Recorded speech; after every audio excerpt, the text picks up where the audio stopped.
नमस्कार दोस्तों, स्वागत है आप सभी का आपके अपने YouTube channel study hub BSc classes में। दोस्तों, आज के इस सेशन में, आज के इस वीडियो में हम लोग शुरू करने जा रहे हैं बीएससी फर्स्ट सेमेस्टर जियोलॉजी का सेकेंड यूनिट का और सेकेंड यूनिट को, जिसमें कि हम लोग जो स्टार्ट कर रहे हैं ये हमारा फर्स्ट लेक्चर है ना।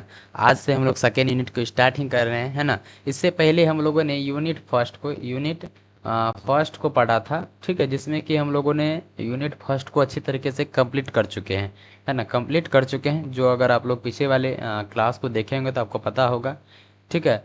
और आज हम लोग सेकेंड यूनिट को स्टार्ट करने जा रहे हैं, जिसका नाम है structure and function of cell organelle second. इससे पहले वाले भी यूनिट का जो फर्स्ट यूनिट था उसका भी नाम structure and function of cell organelles ही था, लेकिन उसमें सेकेंड, ये हमारा सेकेंड है, वो हमारा फर्स्ट था।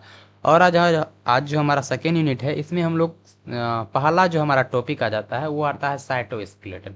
साइटोस्केलेटन, जिसको हिंदी में हम लोग कोशिका कंकाल कहते हैं, ठीक है। इसको हम लोग आज की इसी वीडियो में हम लोग इसको अच्छी तरीके से कंप्लीट करेंगे साइटोस्केलेटन को, ठीक है। और अगली वीडियो जो आएगा, अगला नेक्स्ट टॉपिक जो है हमारा सेकेंड यूनिट का, वो माइटोकॉन्ड्रिया का है, ठीक है। और आज के इस वीडियो हम लोग साइटोस्केलेटन को अच्छी तरीके से कंप्लीट करेंगे, ठीक है। चलिए बिना समय गंवाए है इसको हम लोग शुरू करते हैं। सबसे पहले हम साइटोस्केलेटन का इंट्रोडक्शन को देखते हैं, ठीक है।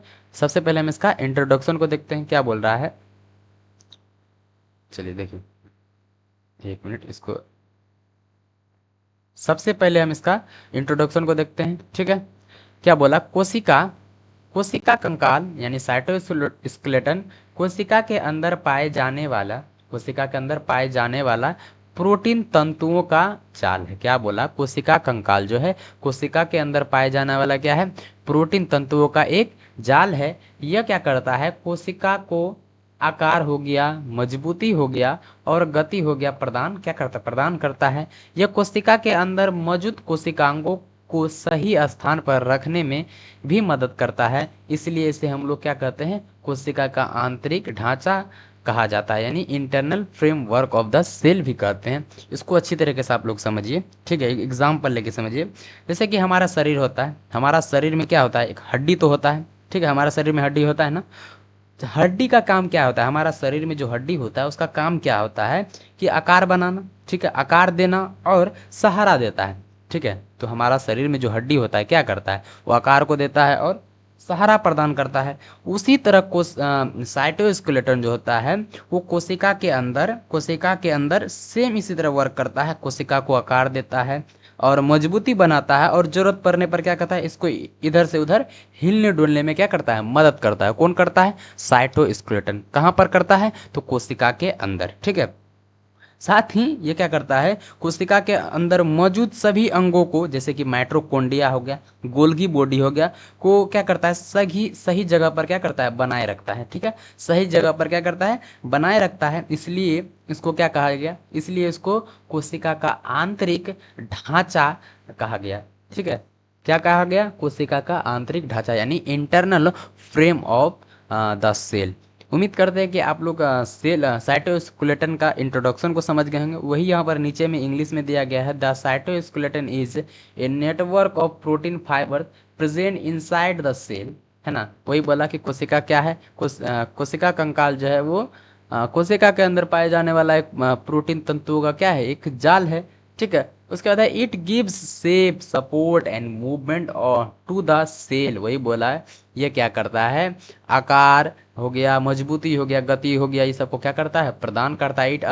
It also helps keep a cell organs in their proper position and therefore it is called what, internal frame of work of the cell, ठीक है। ये हमारा क्या था, साइटोस्केलेटन का इंट्रोडक्शन था, ठीक है। चलिए अब जानते हैं साइटोस्केलेटन का परिभाषा को देख लेते हैं, ठीक है। साइटोस्केलेटन का परिभाषा को देखते हैं।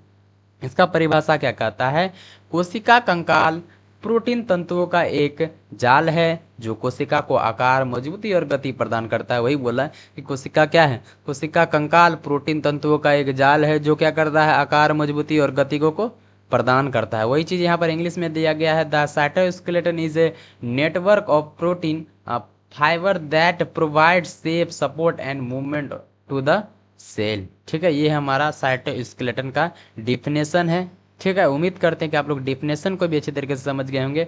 और आगे हम बात करते हैं कोशिका कंकाल के प्रकार यानी साइटोस्केलेटन को, टाइप्स ऑफ साइटोस्केलेटन को देखेंगे, यानी साइटोस्केलेटन का प्रकार को देखेंगे। साइटोस्केलेटन जो होता है वो 3 प्रकार का होता है, यानी कोशिका कंकाल क्या होता है, 3 प्रकार का होता है। कितना प्रकार का होता है, तो 3 प्रकार का होता है। कौन कौन होता है, पहला आ जाता है आपका माइक्रो ट्यूबलेस जिसको हिंदी में हम लोग सूक्ष्म नलिका कहते हैं। उसके दूसरा आ जाता है माइक्रो फिलामेंट जिसको हिंदी में हम लोग सूक्ष्म तंतु कहते हैं। तीसरा आ जाता है इंटरमीडिएट फिलामेंट जिसको हिंदी में हम लोग मध्यवर्ती तंतु कहते हैं। ठीक है, ये क्या था आपका, ये था साइटोस्केलेटन का प्रकार। ठीक है, कोशिका कंकाल का प्रकार। कोशिका कंकाल कितने प्रकार का, आपका ऑब्जेक्टिव में ये सवाल आ सकता है कि कोशिका कंकाल के कितने प्रकार होते हैं, यानी साइटोस्केलेटन के कितने टाइप्स होते हैं। तो 3 टाइप्स होते हैं। कौन कौन होते हैं भाई, तो माइक्रोट्यूबुलस, माइक्रोफिलामेंट्स, इंटरमीडिएट फिलामेंट्स। ठीक है, यहाँ तक समझ गए होंगे। अब चलिए इसको एक एक करके हम समझते हैं। सबसे पहले हम जानते हैं माइक्रोट्यूबुलस को अच्छी तरीके से समझते हैं। ठीक है, सबसे पहला हमारा क्या था टाइप, माइक्रोट्यूबुलस। ठीक है, इसको अच्छी तरीके से समझते हैं। माइक्रोट्यूबुलस जिसको हिंदी में हम लोग सूक्ष्म नलिकाएं कहते हैं, ये क्या करता है, ये साइटोस्केलेटन का सबसे बड़ा भाग है। जो माइक्रोट्यूबुलस है ये क्या है, साइटोस्केलेटन का क्या है, सबसे बड़ा भाग है ना। उसके बाद है दूसरा पॉइंट, यह ट्यूबलिन प्रोटीन से बना होता है। जो माइक्रोट्यूबुलस है, सूक्ष्म नलिकाएं, ये क्या होता है, ये ट्यूबलिन प्रोटीन से क्या होता है, बना होता है। इसका व्यास जो होता है 25 nm होता है। आपका क्वेश्चन पूछ सकता है कि माइक्रोट्यूबुलस का व्यास कितना होता है, तो आप आंसर से दीजिएगा 25 nm। ठीक है, और ये बोलेगा कि माइक्रोट्यूबुलस जो होता है, दूसरा क्वेश्चन पूछ सकता है कि माइक्रोट्यूबुलस क्या चीज़ से बना होता है, तो माइक्रोट्यूबुलस जो होता है वो ट्यूबलिन प्रोटीन से बना होता है। ठीक है, और पूछ सकता है सवाल आपका ये भी कि साइटोस्केलेटन का सबसे बड़ा भाग क्या है, तो साइटोस्केलेटन का सबसे बड़ा भाग जो होता है वो माइक्रोट्यूबुलस होता है। यहाँ से आपका 3 सवाल निकल कर आया। कितना सवाल निकल के आया, 3 सवाल निकल कर आया। अब इसकी हम कार्य को देखते हैं। ये तो इसका गुण को हम देखें माइक्रोट्यूबुलस का, अब हम इसके कार्य को देखते हैं। ठीक है, कोशिका को आकार देना। ठीक है, इसका काम क्या होता है, कोशिका को आकार देना, कोशिका का विभाजन में बनना, यानी स्पेंडल फाइबर। ठीक है, और उसके बाद किलिया, उसके बाद सीलिया और फ्लेगेला बनाना, कोशिकांगों का परिवहन करना, ये सभी क्या है, इसका कार्य है, माइक्रोट्यूबुलस का कार्य है। वही चीज़ यहाँ पर इंग्लिश में दिया गया है, it is the largest part of skeleton, it is the made of tubulin, यानी ट्यूबलिन का बना होता है। उसके बाद it is the diameter is a 25 nm। उसी तरह यहाँ फंक्शन में भी दिया गया, give shape to the cell, यानी सेल का आकार देना। ठीक है, form spindle fibre during cell division, form cilia and flagella. ठीक है, ट्रांसपोर्ट ऑर्गेन्स यानी कोशिकांगों का परिवहन। ये क्या था आपका माइक्रोट्यूबुलस। ठीक है, ये आपका साइटोस्केलेटन का पहला प्रकार था जिसको हम लोग अच्छी तरीके से समझ गए। ठीक है, अब आगे हम बात करते हैं माइक्रोफिलामेंट क्या होता है, ये इसको हिंदी में हम लोग सूक्ष्म तंतु कहते हैं। इसके गुण की बात करें तो यह एक्टिन प्रोटीन से बना होता है। ये क्या होता है, जो माइक्रोफिलामेंट्स होता है वो आपका एक्टिन प्रोटीन से बना होता है। ठीक है, इसका व्यास की बात करें, इसका डायमीटर की बात करें तो 7 nm होता है। ठीक है, उसके बाद इसी तरह यहाँ पर आपका 2 क्वेश्चन निकल गया। आपका पूछ लेगा कि माइक्रोफिलामेंट्स किससे बना होता है, तो माइक्रोफिलामेंट्स 18 से बना होता है। माइक्रोफिलामेंट का डायमीटर कितना होता है, तो 7 nm होता है। यहाँ से आपको 2 क्वेश्चन निकल गया। इधर आपका कार्य बताते हैं, ये आपका इधर। ठीक है, ये हम लोगों ने गुण को जाना। अब हम जानते हैं, ठीक है, अब हम जानते हैं इसका कार्य को। कोशिका की गति में सहायता करना, माइक्रोफिलामेंट्स का जो काम होता है क्या करता है, कोशिका की गति में क्या करता है, सहायता प्रदान करता है। दूसरा कार्य होता है मांसपेशियों के संकुचन में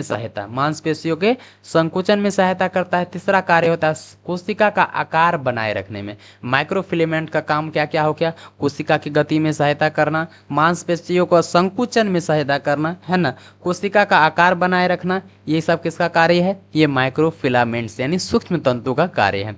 वही चीज़ यहाँ पर इंग्लिश में दिया गया है, ठीक है। It's is made of 18 proteins, its diameter is 7 nm, इसका जो डायमीटर होता है 7 nm का होता है। वही यहाँ फंक्शन भी दिया गया है, helps in cell movement, helps in muscles muscles, इसको संकोचन बोलते हैं, ठीक है। तीसरा पार्ट है मेंटेनेंस सेल शेप, ठीक है, कोशिका का आकार को क्या करता है, बनाए रखता है, मेंटेनेंस करता है, ठीक है। चलिए आगे बढ़े, अब हम तीसरा प्रकार को देखते हैं। तीसरा प्रकार को हम लोग देखते हैं। तीसरा प्रकार आ जाता है हमारा इंटरमीडिएट फिलामेंट्स। इंटरमीडिएट फिलामेंट जिसको हिंदी में हम लोग मध्यवर्ती तंतु कहते हैं। इसका गुण की बात करें तो इसका व्यास जो होता है, इसका व्यास जो होता है 10 nm होता है। इसका व्यास कितना होता है, 10 nm होता है। ये केरेटिन और लेमिन जैसे प्रोटीन से बना होता है। इंटरमीडिएट फिलामेंट क्या चीज़ से बना होता है, तो ये केरेटिन और लेमिन जैसे प्रोटीन से बना होता है। इसका कार्य की बात करें तो ये कोशिका को मजबूती देना, कोशिका को मजबूती देना, नाभिक को सहारा देना, ठीक है, नाभिक को सहारा देना और कोशिकांकों को स्थिर कर रखना, ठीक है। ये सभी क्या था, इंटरमीडिएट फिलामेंट्स का कार्य था, ठीक है। वही चीज़ यहाँ पर इंग्लिश में भी दिया गया है, ठीक है। आगे बढ़े, अब आगे बात करते हैं हम साइटोस्केलेटन के मुख्य कार्य। साइटोस्केलेटन के मेन फंक्शन यानी मुख्य कार्य को देखें तो इसका मुख्य कार्य क्या क्या हो जाता है। इसका मुख्य कार्य होता है कोशिका का आकार देना, कोशिका को सहारा देना, कोशिका की गति में सहायता करना, कोशिका विभाजन में सहायता करना, कोशिकांकों का क्या करना, परिवहन करना। ये क्या था, साइटोस्केलेटन के मुख्य कार्य हैं। ये जो आपका यहाँ पर 1 2 3 4 5 कार्य दिए गए हैं, ये सभी क्या हैं, साइटोस्केलेटन के मुख्य कार्य हैं। आपका एग्जाम में ये सवाल पूछ सकता है कि साइटोस्केलेटन के मुख्य कार्य को लिखें, तो आपको यहाँ पर यही चीज़ लिख देना है कि मुख्य कार्य लिख देना है। जैसे कि कोशिका का आकार देना, कोशिका को सहारा देना, कोशिका की गति में सहायता करना, कोशिका विभाजन में सहायता करना, कोशिकांकों का परिवहन करना, ये सब क्या हो जाएगा, आपका साइटोस्केलेटन का मुख्य कार्य हो जाएगा। वही चीज़ यहाँ पर इंग्लिश में दिया गया, give shape to the cell, provide support, help in cell movement, help in cell division, transport organise, ये सभी क्या हैं, साइटोस्केलेटन के मुख्य कार्य हैं, ठीक है। आज का हमारा क्लास यहीं समाप्त होता है। हम लोगों ने साइटोस्केलेटन को अच्छी तरीके से पढ़ लिया, ठीक है। अब अगले जो वीडियो आएगा, दूसरा वीडियो यानी सेकेंड लेक्चर जो आ जाएगा आपका, सेकेंड लेक्चर, उसमें हम लोग माइटोकॉन्ड्रिया के बारे में बात करेंगे, ठीक है, माइटोकॉन्ड्रिया के बारे में बात करेंगे, ठीक है। तब तक के लिए यहीं तक रहने देते हैं, ठीक है। मिलते हैं अगले वीडियो में, तब तक के लिए जय हिंद जय भारत।